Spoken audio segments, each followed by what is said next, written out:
The four of them looked at one another once more. They all had the same thought going around in their minds. How come they all got lost after following a butterfly?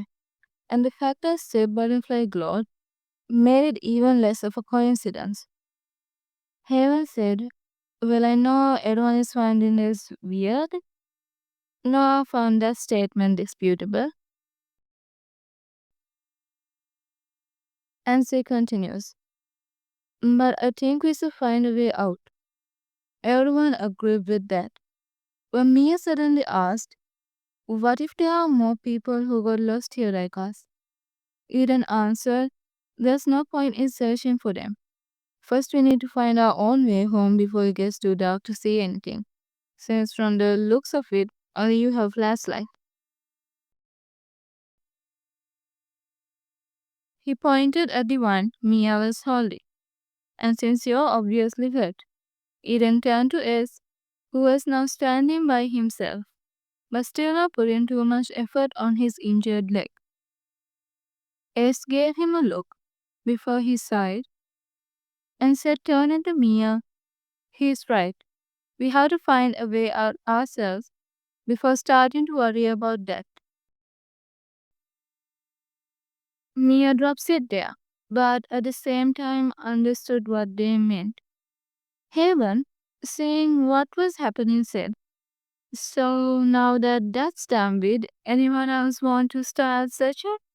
For what I can at least remember, I came from around that side." She pointed at her left and started walking. The others looked at one another before following her. Mira once again asked Ace if his leg was fine now. "Are you sure you're fine to walk on your own? If you need any help, I could." Ace cut her off. "It's fine, really. The pain is still there, but I can somehow run us inside. Rest up a bit." Behind them, Aiden heard the entire conversation. Now, why on earth did the other girl, Haven, not even ask if he was hurt again after falling on top of him? Ace seemed to have sensed Eden looking at them, turned back, and asked him, "You're a grade lower than me, right? I've not seen you around that much in school, minus, of course, when we bumped into each other in the morning." Eden was startled, but quickly gathered himself and said, "Yeah, I think so. I'm in grade 11. Ace said, "Thought so. I'm in 12. Mia said, "I'm in 11 too." The three of them looked at Haven, who was in front of them. However, looking at her from behind suddenly made Eden realize something. "Hey, wait a minute." The others stopped, looking confused at him. But Eden ignored them and found what he was looking for in his pockets and walked up to Haven. "Did you maybe lose something this morning?" He held up the sheet he had found, and Haven immediately snatched it, saying, "My sheet music. I was looking everywhere for it." She literally hugged the piece of paper before turning to Eden. "But why do you have it?" Eden immediately said, "Well, this morning you were walking with your earbuds on and it fell down. I tried to give it to you, but I got distracted." Haven only half listened, finally glad something was going her way today. "Thank you for that. This is really important for me. I need it for today's party." She looked up.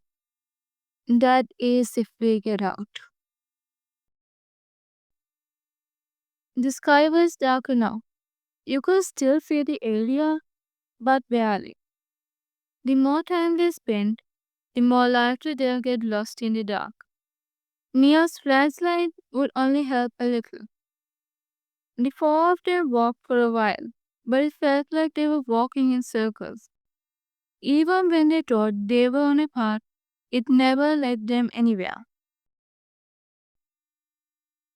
All of them were really frustrated, and the fact that it was getting darker didn't help. Suddenly, Eden slipped, and his foot came back up soggy. Ew, what the? Mid speech, he realized it. Mia, sign a plaster to this side. Mia, who had been walking in front now to help see better, immediately pointed at the area Eden was mentioning. And there it was.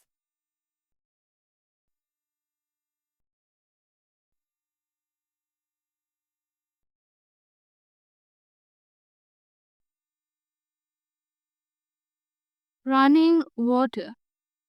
A large creek was running beside them, and they had just noticed it. Talk about it being dark. We didn't even see that. Ace's voice cut their thoughts off. It looks too wide to just be a stream, and such wide streams usually don't end right here in the forest. Eden went up to the bank of the creek. This may help us find a way out. Mia realized what they were attempting to say. As in, if we follow the flow of the water, it can lead us out of the forest.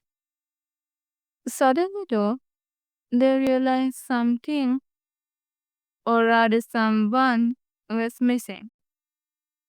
Where's Haven? The three of them immediately turned to the direction of a voice yelling, guys, you've got to come see this. They followed her voice and reached the location she was standing at and realized it was a cliff. And below them was a massive pile of logs, twigs, leaves, all joined together to form a large barricade that prevented the water from moving forward. As whispered, what is that? Mia, also soft, said, a beaver dam? Helen whispered, that looks way too big to be a beaver dam. Aaron looked down. Well, it looks like one. Mia suddenly realized something. Wait, the creek stops here, meaning the water isn't moving any forward. As obvious it should lead somewhere. Eden continued, realizing where she was going. The river in our town has dried up. A large creek which has stopped flowing forward because of a large barrier. You are the heads up. Haven said, that explains why the river has dried. She continues, but wait, if you follow the dried up road, that means you can get out. The others were also thinking the same thing. However, Ida suddenly noticed something. Hey, wait a minute. He bent down and popped the ground before looking around the area. Then neared the edge and looked down. He stated, the dam, it's causing a flood. The other three looked at him confused. Eden countered, look around. The banks are muddy and not the normal amount. There are small puddles around as if the water has gotten out. He pointed at some trees on the other bank and said, and there, on the ground, some of the small plants are drowned. And true enough, some small bushes were halfway drowned if you squinted and looked. Haven asked, but that would be good, right? The river will run again. The forest is far enough from the town to avoid the flood. Ace looked around. That might be so, but the environment around here would definitely be in danger, and the river road might fade away if the flood is too fast. Mia mentioned, and if there is a town closer, they might get affected by the flood too. The four of them looked down at the beaver dam. So, what should we do? Haven asked. Find a way to stop the flooding? Ace looked around. I don't think any of us know the correct way of removing a beaver dam. We should just follow the dried up path and get to the town and just tell the situation to some adults. They'll know what to do. The others seemed to agree with him, and they decided to follow on with the plan. They got down the cliff and onto ground level with the beaver dam. It really was larger than normal. While walking, Heron bumps into a rock and simply kicks it, but said rock moved like a rubber ball and hit the beaver dam. The four of them hear a loud groan, and suddenly lots of holes appear on the barrier, letting out streams of water at rapid speed. These holes increased one by one till the entire dam broke, and the water rushed out towards them. Oops,